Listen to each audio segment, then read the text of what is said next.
Retko ko je očekivao ovakav ishod i rezultat na kraju utakmice između reprezentacije Srbije i aktualnog evropskog šampiona reprezentacije Španije. Izgleda da je konačno krenulo na bolje. A upravo u ovoj emisiji odgledat ćete kraću analizu utakmice. Vi pratite podcast Futbol više od igre. Naravno, molimo za like i subscribe. Pa da krenemo. Kao što sam rekao, retko ko je očekivao ovakav rezultat. Na kraju je bilo 0-0, što je za nas bilo veliko kao kuća.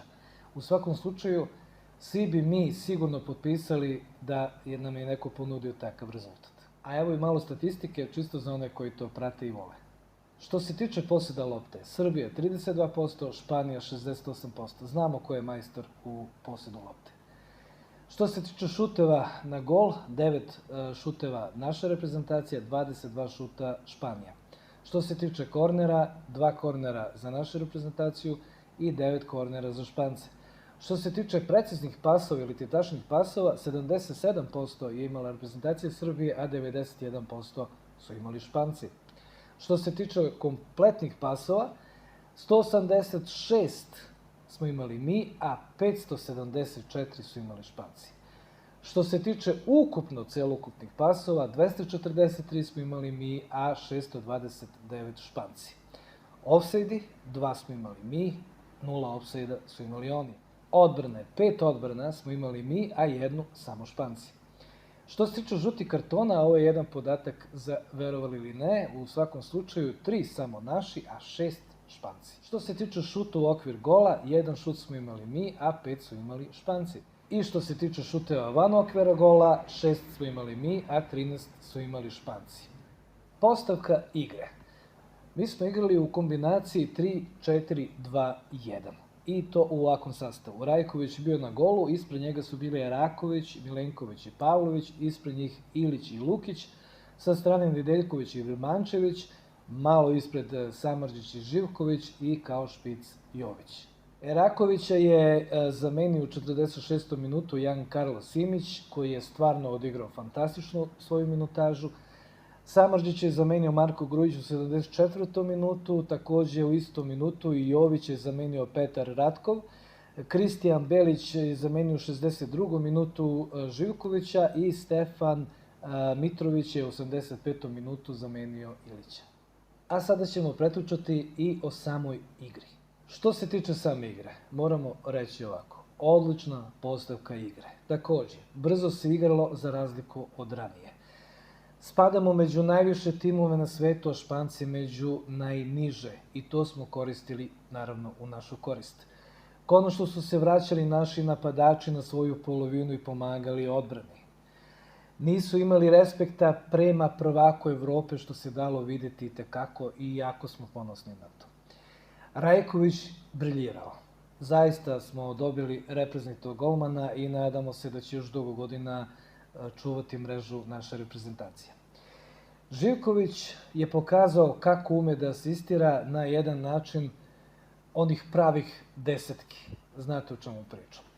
Jović promašio golčinu i idealnu priliku, ali se nadamo da će evo već protiv Danac ili nekoj sledećoj utakmici ispraviti tu grešku sa bar 2 gola minimum. Uglavnom, što se tiče samog gola, da smo ga i dali, to bi verovatno promenilo i sam tok igre i verovatno način i viziju španske reprezentacije za dalji tok utakmice, pa ko zna šta bi se desilo na kraju. Ovako zaista možemo biti zadovoljni sa ovim rezultatom, jer nismo, kao što rekoh, mnogi od nas nisu verovali da će biti ovako nešto. Mislili smo da će biti mnogo više golova, naravno u našoj mreži.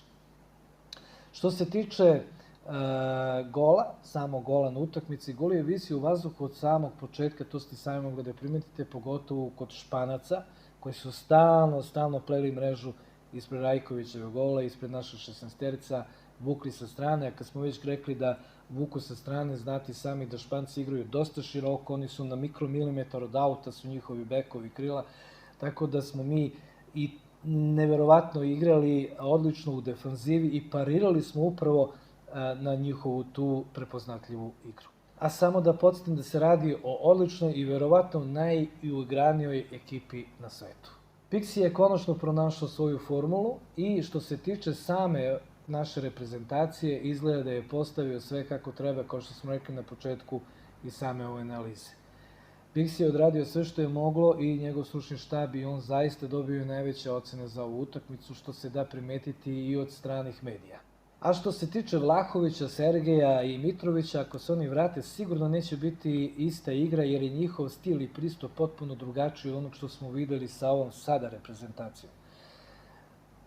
Oni su isto naši, pa ako Pixi ima ideju i kako njih da uklopi u tome, ako budu oni želi da igraju i dalje i kada žele, onda ćemo vjerojatno gledati i tu jednu sliku i vidjet ćemo o čemu se radi. Vi možete u komentarima pisati da li mislite da ova reprezentacija što je igrala sa Španijom treba biti menjena. Uglavnom, ako zoomiramo sve na kraju, možemo reći da je reprezentacija Srbije igrala ovako. Odlično, itekako hrabro, sigurno, taktički i tehnički idealno, srčano u nekim trenucima i nadmeno u odnosu na protivnika, što sam rekao, čini nas itekako ponosnim. Ono što takođe možemo reći je da ovako nešto nismo videli još od čuvenog Lisabona i utakmice s Portugalom koja je nas odvela direktno na svetsko prvenstvo u Kataru. Šta reći na kraju? Da ne dužimo previše, čeka nas već nova utakmica u nedelju protiv reprezentacije Danske u Kopenhagenu.